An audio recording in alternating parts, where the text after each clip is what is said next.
데살로니가전서 1장 2절에서 8절 말씀 찾으셨나요? 같이 읽습니다.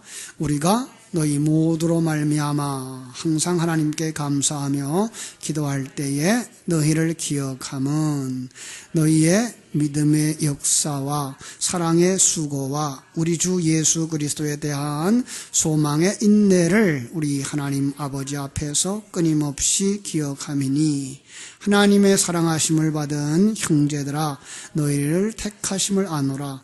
이는 우리 복음이 너희에게 말로만 이른 것이 아니라 또한 능력과 성령과 큰 확신으로 된 것임이라. 우리가 너희 가운데서 너희를 위하여 어떤 사람이 된 것은 너희가 아는 바와 같으니라. 또 너희는 많은 환난 가운데서 성령의 기쁨으로 말씀을 받아 우리와 주를 본받은 자가 되었으니 그러므로 너희가 마게도냐와 아가야에 있는 모든 믿는 자의 본이 되었느니라. 주 말씀이 너희에게로부터 마게도냐와 아가야만 들릴 뿐 아니라 하나님을 향하는 너희의 믿음의 소문이 각처에 퍼졌으므로 우리는 아무 말도 할 것이 없느니라. 아멘. 이제 우리 전사님 나오셔서 행위와 성화라고 하는 주제를 가지고 하이델베르그 요리문답 강의를 해주시겠습니다.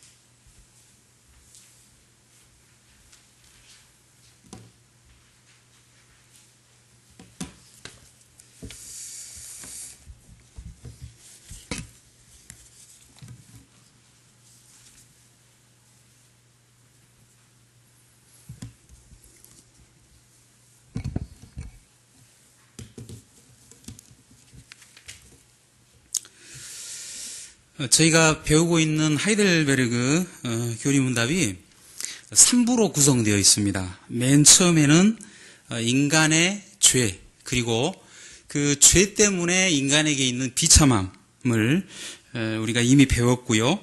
그리고 바로 앞에 2부에서는 그 죄와 비참함에서 우리가 어떻게 하면은 벗어날 수 있는가.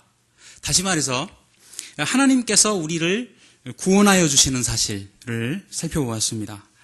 여러분께서 받아서 가지고 계신, 지금 보고 계신 그 종이에 보시면 제3부 감사의 삶이라고 되어 있습니다. 오늘부터 하나님께 그러면 우리가 구원받은 사람으로서 어떻게 감사하며 살아야 될지에 대해서 배우게 됩니다.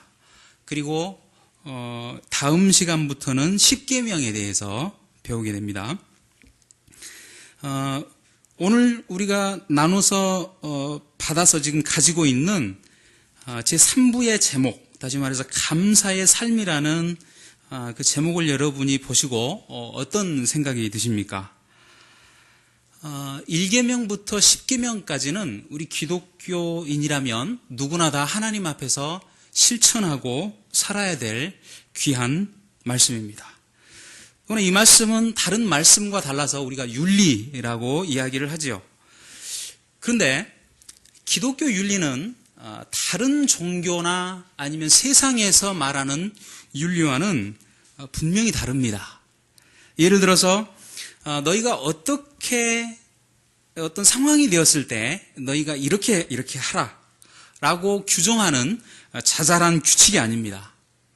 그리고 기독교 윤리는 결코 인간적인 것이 아니라는 겁니다. 예를 들어서 우리가 사람들을 향해서 어떤 일을 해야 된다고 한다면, 어떤 행동을 해야 된다고 한다면 그 원리가 사람이 귀중하기 때문에, 단지 우리가 사람을 사랑해야 되기 때문에 라는 원리 때문에 우리가 기독교 윤리를 실천하면서 살아가는 것은 솔직히 아닙니다. 기독교 윤리라는 것은 그 사회 안에서 살아가는 사람들이 우리 다 같이 모여서 약속을 정하고 앞으로 이렇게 살자라고 계약을 해놓고 거기에 약속해 놓은 바에 따라서 사는 것도 아닙니다. 기독교 윤리는 맨 처음에 우리가 기억해 둬야 할 것은 하나님 중심적이라는 것입니다. 기독교 윤리는 단순히 사람을 사랑해서 우리가 다른 사람을 섬기고 그들을 위해서 사랑을 베푸는 것이 아닙니다. 그리고 십계명에서 말씀하는 하나님의 윤리는 단순히 인간 세상을 어떻게 하면 우리가 잘 조화롭게 살아볼까 라는 생각에서 사람들과 맺은 협정이 결코 아니라는 것입니다. 기독교 윤리는 우리 3부 감사의 삶이라는 제목에서 우리가 보는 것처럼 하나님께 대한 감사에서 나오는 것입니다. 다시 말해서 우리의 윤리라는 것은 하나님에 대한 감사와 감격, 그 구원으로 인한 하나님에 대한 기쁨을 통해서 나오는 것이라는 사실입니다. 기독교 윤리라는 것은 이렇게 감사로부터 나오는 것이기 때문에 인격적이다라는 사실을 여러분 기억해 두시면 참 좋을 것 같습니다. 일반 사람들은 자기에게 좋은 일이 생겼을 때 자기가 어떤 일을 하고 싶었거나 아니면 정말로 원하는 것이 있었는데 만약에 그것이 이루어진다고 한다면 고작 잘해봐야 사람한테 감사를 드립니다. 그러나 예를 들어서 다른 사람의 도움이 없이 자기 스스로 어떤 일을 이루었다면 어떻게 감사를 하겠습니까? 감사할 대상이 없습니다. 물론 말로는 감사하다고 하지요. 그러나 그 감사라는 것은 막연한 만족감, 기쁨일 뿐이지 그 감사가 향하고 있는 대상은 없다는 겁니다. 얼마나 당황스러운 사실입니까?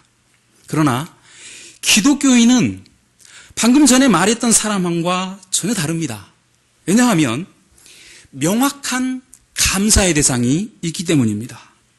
이 명확하게 우리가 누구한테 감사를 해야 될 것인가라는 그 대상이 있기 때문에 기독교인의 감사는 의미가 있는 것입니다.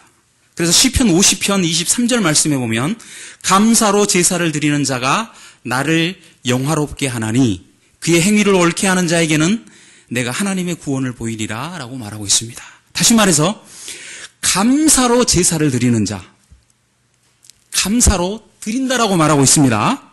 그리고 그렇게 감사함으로 말미암아 하나님을 영화롭게 한다고 말하고 있습니다. 요나는 하나님께 말씀을 불순종하고 나서 나중에 큰 물고기 뱃속에서 하나님께 회개를 하면서 이렇게 말합니다. 나는 감사하는 목소리로 주께 제사를 드리며 라고 말입니다. 감사를 하나님 앞에 드리는 제물로 표현을 해놨습니다. 로마서 1장 21절 말씀에 보면 감사하지 않는 것이 죄라고 나와 있습니다. 21절부터 마지막 절 말씀은 여러 죄를 언급합니다. 여러 가지 죄를 이야기하는 것 중에서 하나님께 영광 돌리지 않거나 감사하지 않는 것을 죄의 목록에서 제일 위에 두었다는 것입니다. 다시 말해서 하나님께 우리가 어떤 행위를 했다? 그 행위보다 하나님께서는 마음속 깊은 곳을 먼저 보신다는 겁니다. 그 사람이 하나님께 영광을 돌리고 있는가? 하나님께 감사하고 있는가? 기독교가 얼마나 마음을 중요하게 생각하는지, 그리고 정말로 하나님을 향한 어떤 마음에서 행동이 나오고 있는 것인지를 아주 잘 말하고 있는 것입니다. 우리가 받아보셨던 그 하이델베르크 교리문답 제87문을 우리 같이 살펴보겠습니다. 87문입니다. 중간쯤 보시면 나와 있죠. 제가 87문 물음을 하겠습니다. 여러분은 답을 읽어주시기 바랍니다. 하나님께 감사하지도 회개하지도 않고 돌이켜 하나님께 돌아오지 않는 사람도 구원을 받을 수 있습니까?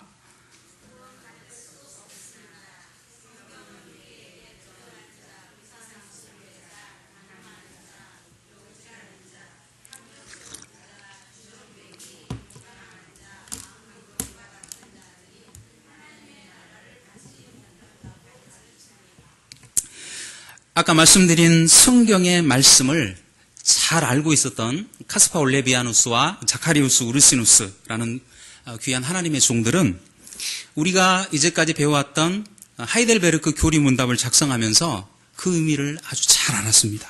그래서 하나님께 감사하지도라는 문구처럼 먼저 하나님께 대한 감사가 나옵니다.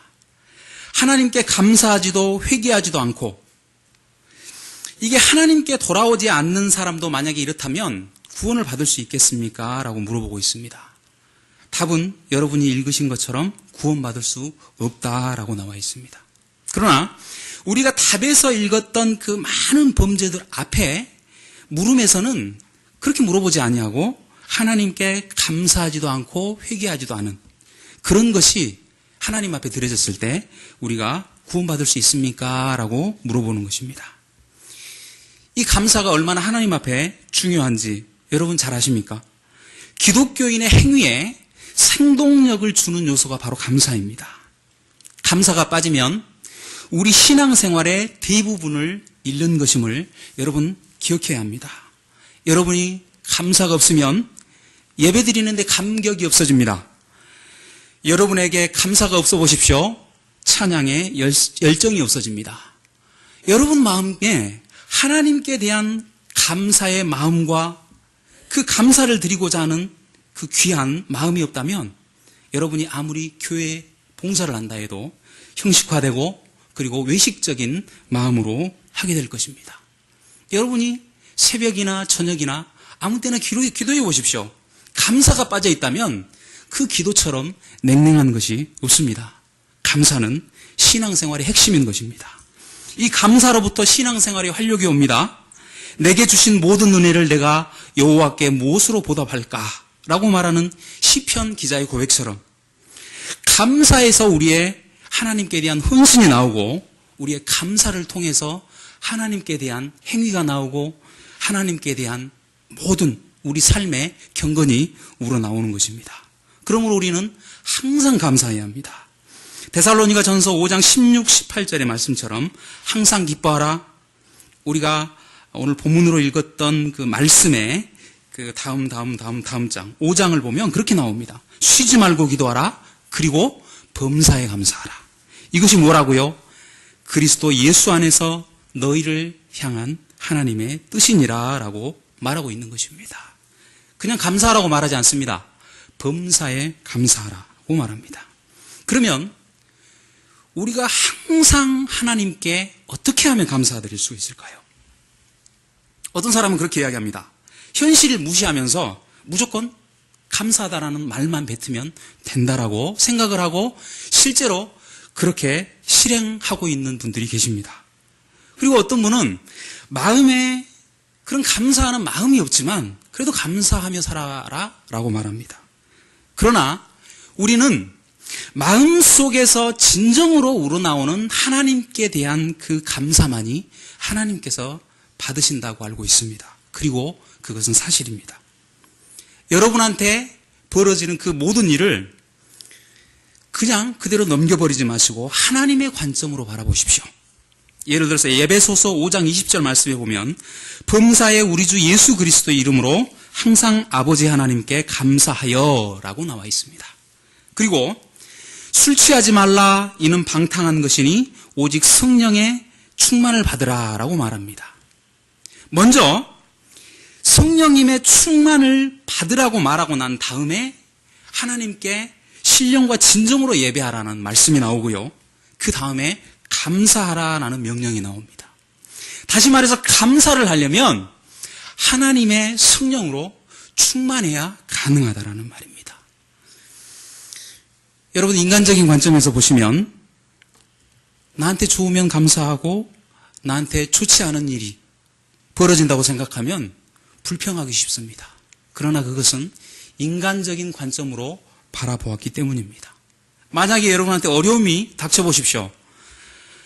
이것이 정말로 하나님께서 나한테 주시는 신앙 발전의 기회라고 생각한다면 여러분은 불평할 수 없을 것입니다. 그 어려움이 닥쳐와도 포기하지 말라는 하나님의 메시지로 여러분이 그 사실을 받아들이신다면, 다시 말해서 하나님의 관점으로 바라보신다면 여러분 입에는 어느새 하나님께 대한 감사의 말이 우러 나올 것입니다. 바로 하나님의 관점으로 여러분한테 닥치는 일을 바라보지 못하기 때문에 우리 입술에는 시무룩한 그리고 차가운 그런 마음과 그런 불평이 나오는 것입니다. 그리고 마지막으로 여러분이 매사에 감사하시려면 다른 사람과 비교하려는 그런 마음 자체를 버리셔야 합니다. 우리 살아가는 세상을 바라보았을 때 상대적으로 가난하고 무능력하고 무지한다고 해서 하나님을 믿는 자녀임에도 불구하고 화가 나 있는 사람이 있습니다. 예를 들어서 요즘 사는 사람들은 옛날에는 그 물건이 필요해서 구입을 했지만 요즘은 다른 사람이 그 물건을 가지고 있기 때문에 내가 그 물건을 가지고 있지 않는다면 뭔가 가치로 바라봤을 때, 삶의 가치로 바라봤을 때 내가 뒤처진다라고 생각하기 때문에 구입하는 경우가 얼마나 많습니까? 다시 말해서 필요 때문에 어떤 물품을 구입하는 것이 아니라 그 상품이 말해주는 사회적인 어떤 위치라는 그런 상징성 때문에 어떤 물건을 구입하곤 하는 경우가 상당히 많이 있습니다. 그러나 여러분 기억하십시오. 하나님께서 우리 모두를 다 똑같이 짓지 않으셨습니다. 여러분께서 예수님을 믿는다면 물질적인 복이 따릅니다. 만약에 예수 그리스도를 진실하게 믿는다면 여러분은 병에 걸리지 않을 것입니다. 이것은 번영의 복음이지 성경에서 말씀하는 복음은 아닌 것입니다. 오히려 그 어려움 가운데서 하나님을 찬양하고 주님께 감사하며 나아가라는 것이 기독교 신앙의 위대한 점이지 모든 것을 다 허락해 줌에도 불구하고 하나님께 다시 또 구하고 더 좋은 것을 구해서 그것으로 말미암아 나의 원하는 것이 채워져서 감사한다면 그것은 일반 사람들도 얼마나 할 수 있는 것입니다. 그러므로 우리가 주어진 환경과 조건 가운데서 하나님을 섬겨야 합니다. 환경을 변화시키고 난 다음에 우리가 부유해지고 난 다음에 건강해지고 난 다음에 그리고 우리가 능력이 있고 난 다음에 아니면 우리의 학벌이 위대해지고 난 다음에 하나님을 올바로 섬길 수 있겠습니까? 그렇지 않습니다.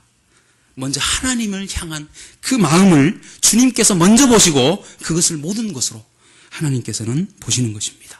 여러분 달란트 비유를 아십니까? 5달란트 받은 사람이 있습니다.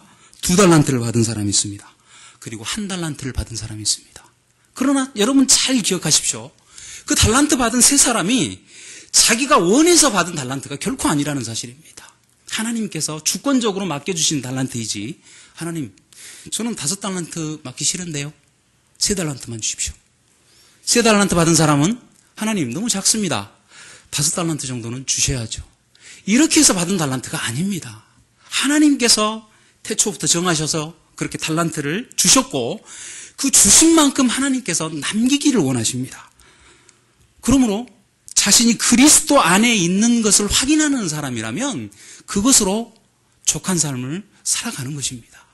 그러므로 우리의 조건과 우리의 환경은 하나님께서 보시기에 우리가 만들어낸 것이 아니라 하나님께서 허락하신 것이므로 우리는 그 상황에서 최선을 다하면 되는 것입니다.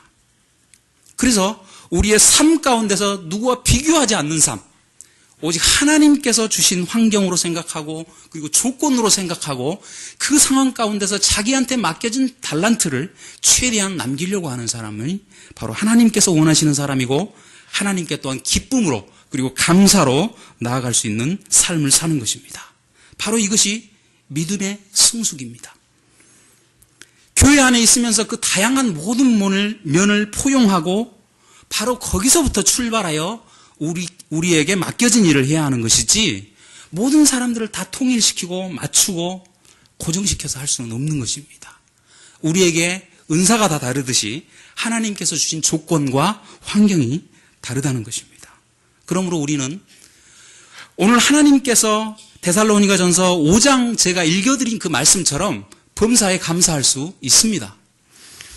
감사의 이유는 오늘 감사의 삶이라는 그 3부의 제목의 말씀처럼 성경에서는 구원론적으로 바라본다는 사실입니다.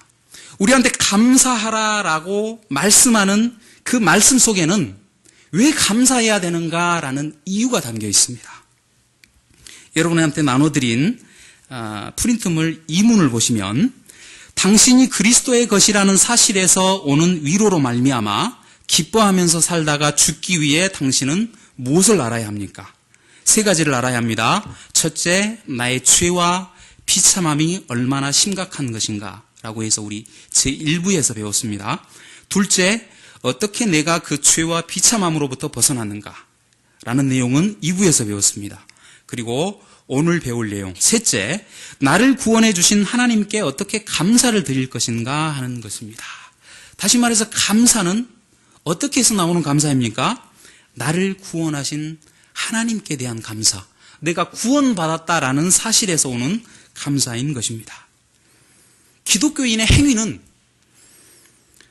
내가 구원받았으므로 그 구원받은 사실 때문에 감사하다라는 마음에서 나오는 마음의 실천입니다. 여러분, 교리를 몸이 건조하다고 생각하십니까? 그냥 이성적이기만 할 뿐이어서 신앙생활에 별로 도움을 주지 않는다고 생각하십니까? 그러나 그렇지 않습니다. 혹시 여러분이 그렇게 느낀다고 한다면 그 교리가 얼마나 중요한 것인지, 그리고 그 교리가 의미하는 것이 어떤 것인지를 우리가 아직까지 맛보지 못했기 때문입니다. 여러분, 예정론이라는 하나님의 교리를 여러분이 알아보십시오. 그러면 그 가운데 있는 의미를 여러분 알게 될 것입니다. 예정론이 의미하는 것은 하나님께서 얼마나 택하신 자를 사랑하는가 하는 것을 가르쳐 주는 겁니다. 영원 전부터 하나님께서 나를 사랑하셨다. 인간이 줄 수 있는 사랑은 시간 안에서만 가능합니다. 어릴 때부터 여러분을 사랑하셨던 부모님도 여러분이 죽을 때까지 사랑하지는 못합니다. 그러나 내가 태어나기 수만 년 전에, 아니 셀 수도 없는 영혼에서부터 나를 사랑하셨다는 것, 이런 지독한 사랑은 우리 인간 세상에서는 찾아볼 수가 없는 사랑입니다. 이런 사랑을 하나님께서 하셨다는 겁니다.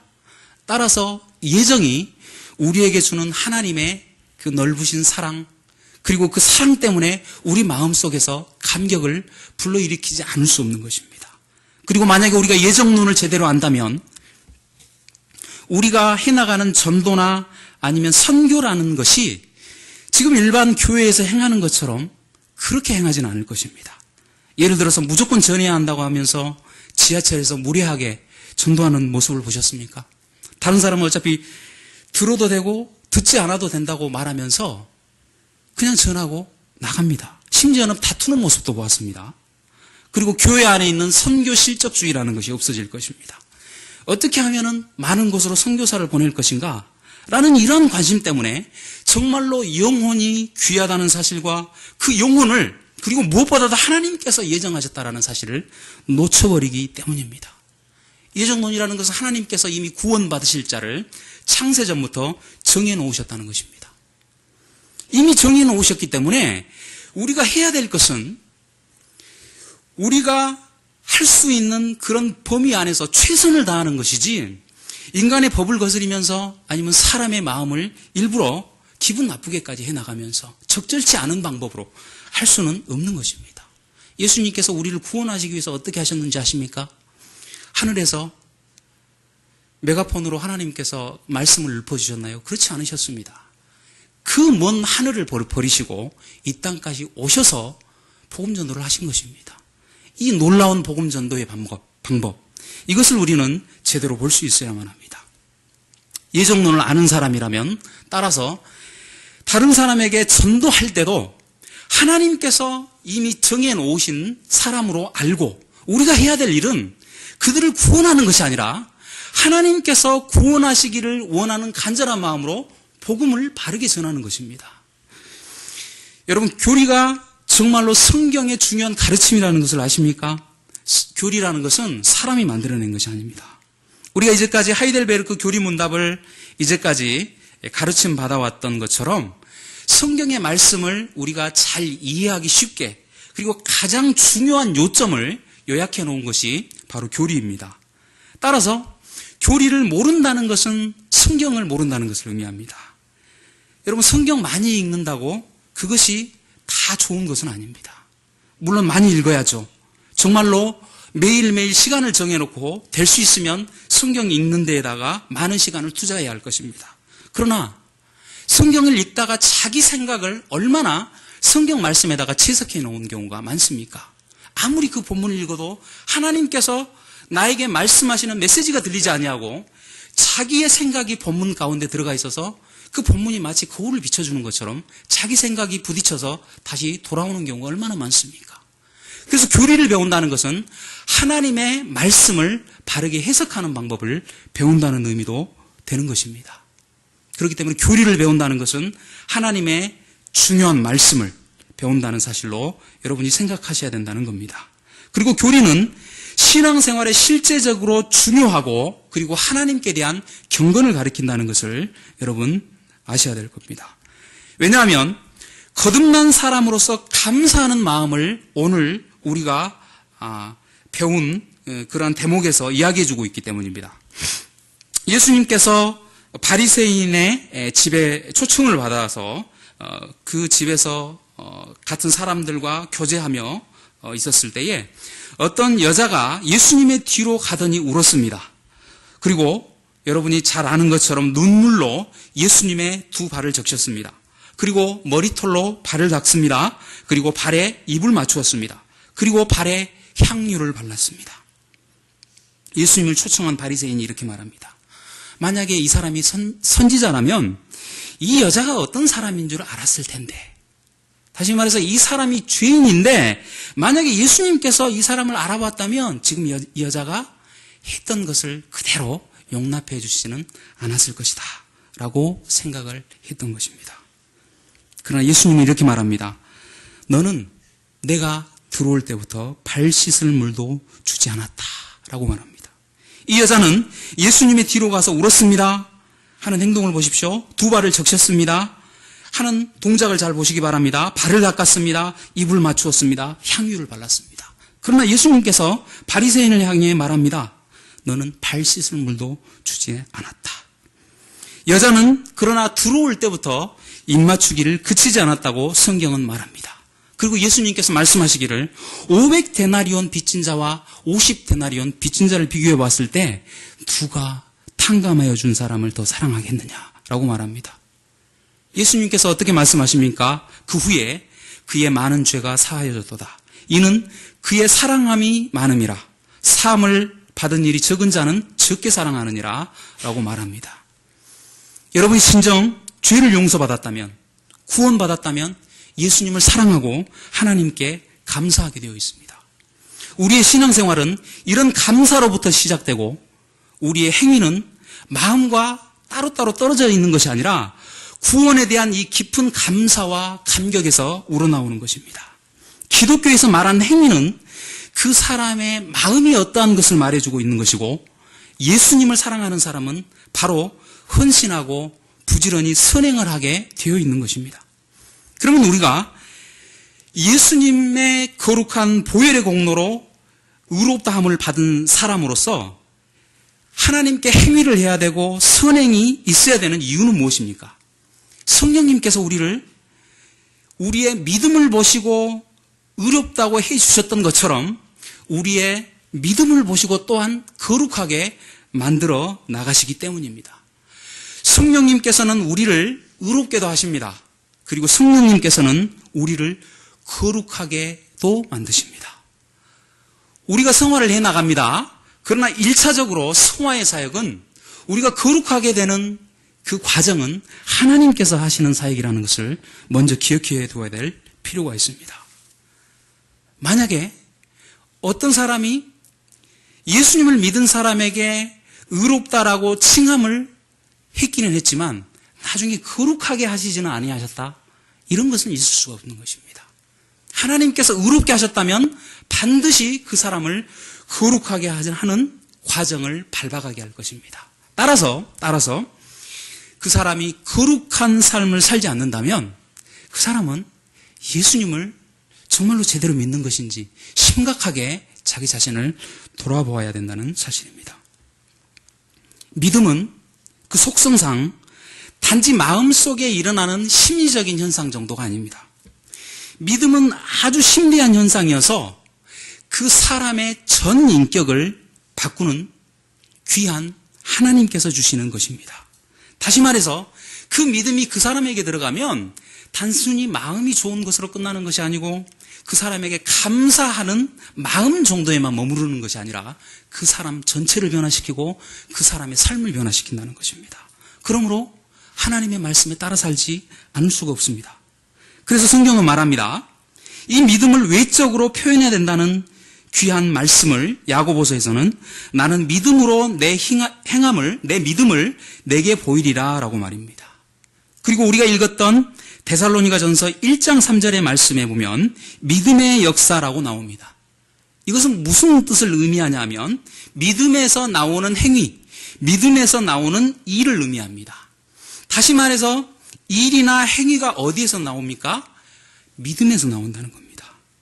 그래서 믿음은 갈라디아서 5장 6절에 보면 역사하는 믿음입니다. 마음속에서 머무는 믿음이 아니라 일하는 믿음이라는 겁니다. 따라서 행함이 없는 믿음은 죽은 믿음이다 라고 야고보서에서는 말씀하고 있는 것을 우리는 볼 수 있습니다.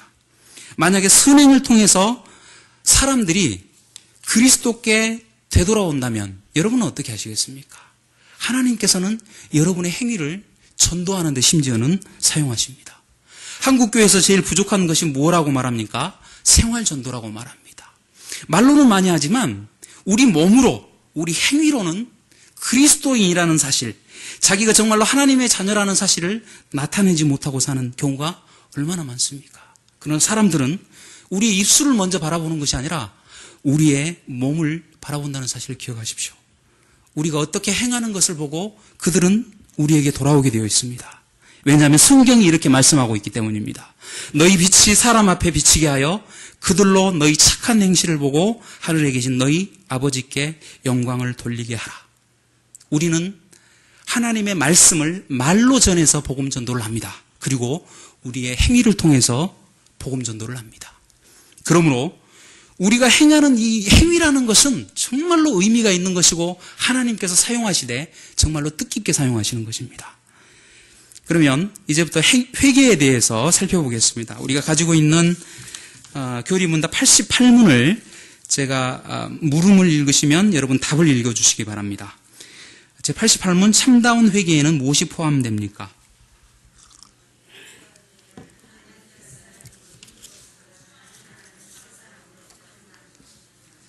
왜 하필 이 대목에서 회개가 나올까요?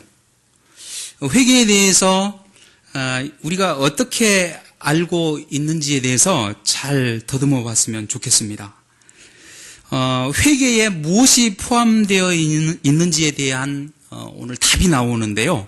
그 답을 보면 우리가 생각하고 있는 회개하고 상당히 다르다는 것을 알 수가 있습니다. 우리는 회개하면 통회하는 마음, 진실한 뉘우침 같은 것을 생각하지만 89문에서 보는 것처럼 참다운 회개라는 것은 옛사람이 죽는 것이고 새 사람으로 사는 것입니다. 그러면 옛사람이 죽는 것은 무엇을 의미합니까? 우리의 죄를 마음 깊이 슬퍼하고, 이것은 우리가 잘 알고 있는 통회하는 마음 맞습니다. 그러나 이것뿐만이 아닙니다. 더욱 그것을 미워하고 피하는 것입니다 라고 말합니다. 그리고 회개의 두 번째 요소를 90문답에서 이야기를 하고 있는데 그 내용을 살펴보겠습니다. 새 사람으로 사는 것은 무엇입니까? 그리스도를 통하여 온 마음으로 하나님을 기뻐하고 하나님의 뜻을 따라서 모든 종류의 선을 행하는 삶을 사랑하고 기뻐하는 것입니다 라고 말합니다. 다시 말해서 회개 안에는 우리의 행위까지 포함되어 있다는 겁니다. 만약에 우리가 하나님 앞에 통해 자복만 하고 우리의 행위를 고치지 않는다면 하나님께서는 우리 자신이 아직까지 회개를 다 하지 못한 것으로 보십니다. 예를 들어서 신약 성경에서 회개라는 말을 에피스트로페라고 말합니다. 그리고 구약에서는 슈브라는 단어를 사용합니다. 그런데 이 단어의 가장 기본적인 의미는 돌이킨다라는 말입니다. 우리가 회개라는 말을 하지요. 그 말의 한자의 뜻은 회자가 뉘우칠 회자입니다. 그래서 통해자복이라는 뜻이 들어가 있습니다. 그런데 개자라는 말은 고칠 개자라는 말입니다. 다시 말해서 행동을 고치고 삶 자체를 바꾼다는 겁니다. 여러분이 요나가 어떻게 회개했는가를 보면 이 회개라는 말의 참 뜻을 알 수가 있습니다. 요나는 하나님의 부르심을 받고 그리고 메시지를 받고 니느웨로 갔어야 했지만 니느웨가 이스라엘이라는 그 나라와 척을 진 원수 관계이기 때문에 도망갑니다. 어디로 갑니까? 다시스로 갑니다. 다시스가 어떤 곳인지 아십니까? 니느웨와 정반대 방향에 있습니다. 그러니까 지금 요나는 하나님의 말씀을 듣고 단순히 어디 피해 있는 정도가 아니라 다시스와 니느웨와 정반대되는 방향으로 도망가고 있는 찰나에 하나님께서 요나를 바다에 빠지게 하셔서 큰 물고기의 뱃속에 들어가게 했습니다. 요나가 거기서 회개를 했지 않습니까? 그리고 나서 요나가 어떻게 했는지 아십니까? 다시스라는 반대 방향에서 다시 발걸음을 180도 돌려서 니느웨로 돌아간 것을 알 수가 있습니다. 회개는 바로 이런 것입니다. 세례 요한이 이스라엘 백성들을 향해서 회개하라 천국이 가까웠느니라 라고 말하면서 회개를 전파하는 세례를 베풀었습니다.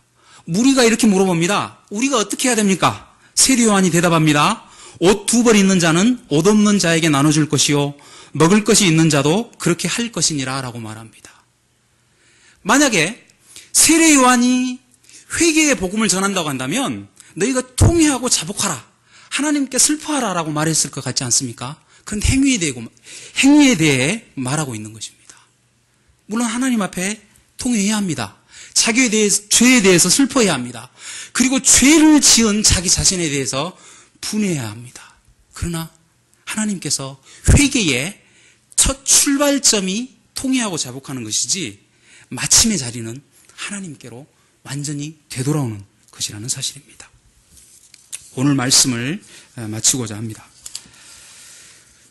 여러분이 하나님께 올바른 행위를 드리려고 한다면, 하나님께 선행을 하려고 한다면 저번 시간에 우리가 말했던 것처럼 성령을 힘입어야 합니다. 나를 떠나서는 너희가 아무것도 할 수 없습니다 라고 요한복음 15장 5절에 말씀해주고 있기 때문입니다. 하나님께서는 거룩한 것만 받으십니다. 나를 떠나서는 너희가 아무것도 할 수 없습니다. 다시 말해서 성령님을 의지하지 않는다면 하나님께서 우리한테 받으실 것이 없다라는 말입니다. 신앙생활은 이 말씀을 제대로 깨닫느냐 그렇지 못하느냐에 달려 있습니다.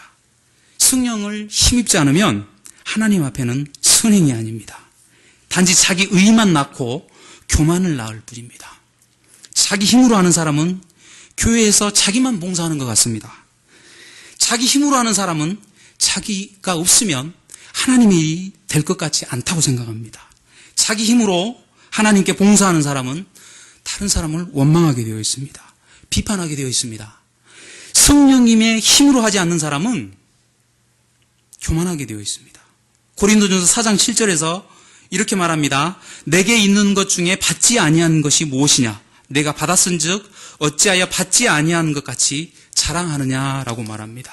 그러나 성령의 힘으로 하면 주의 일을 능력으로 감당할 수 있을 것입니다.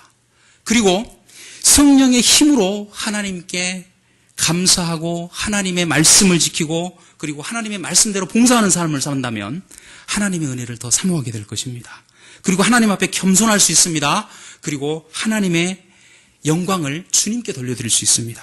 그리고 하나님의 일이 더 재밌어집니다. 그리고 천국 삶을 살아간다는 것이 어떠한 것인지 우리 삶 가운데서 체험할 수가 있는 것입니다. 성령의 힘을 통해서 살아가는 참 그리스도인의 자세를 놓치지 않길 바랍니다. 그 삶 가운데 복된 삶과 그리고 주님의 부요한 은혜에 젖어서 사시길 바랍니다. 이 세상에서의 삶도 감당하시고 그리고 넉넉히 이겨내시는 주의 자녀 되시길 바랍니다. 기도하시겠습니다.